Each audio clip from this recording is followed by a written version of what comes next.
اب آپ کی جو ٹکر ہے وہ ہم کہہ سکتے ہیں وفاق کے اداروں اور حکومت سے ہے. اداروں نے انکار کر دیا ہے مدد کرنے کے لیے، پیسے دینے کے لیے.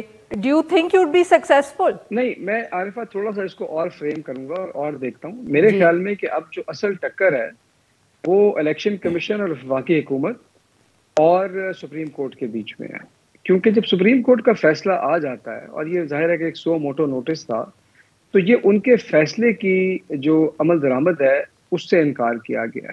اور دوسری ایک بڑی اہم بات ایک اور بھی ہے، وہ یہ ہے کہ اگر سپریم کورٹ کا جب یہ کیس سنا جا رہا تھا، اگر اس وقت کوئی مشکلات تھیں تو ان اداروں کو آ کر اپنی بات اس کیس میں سنانی چاہیے تھی. کچھ آرگومنٹس دیے بھی گئے تھے. اس کے بعد بھی جب فیصلہ آ گیا تو آپ یہ یاد رکھیں کہ اس فیصلے کو الیکشن کمیشن یا حکومت نے چیلنج نہیں کیا، کسی نے ریویو پٹیشن فائل نہیں کی تھی. تو اب آج کی صورتحال یہ ہے کہ سپریم کورٹ کا فیصلہ اپنی جگہ کھڑا ہے اور ایک حکومتی ادارہ اٹھ کے یہ کہہ رہا ہے کہ میں اس فیصلے کو نہیں مانتا.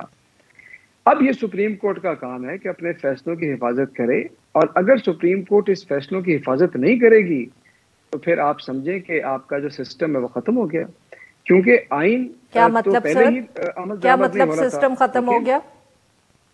سسٹم اس طرح سے ختم ہو گیا کہ سسٹم چلتا ہے آئین کی بنیاد پہ، اور جب کوئی آئین سے انحراف کرتا ہے تو اس کا ہاتھ پکڑتا ہے سپریم کورٹ، کیونکہ آئین کو انٹرپریٹ کرنا ان کا کام ہے.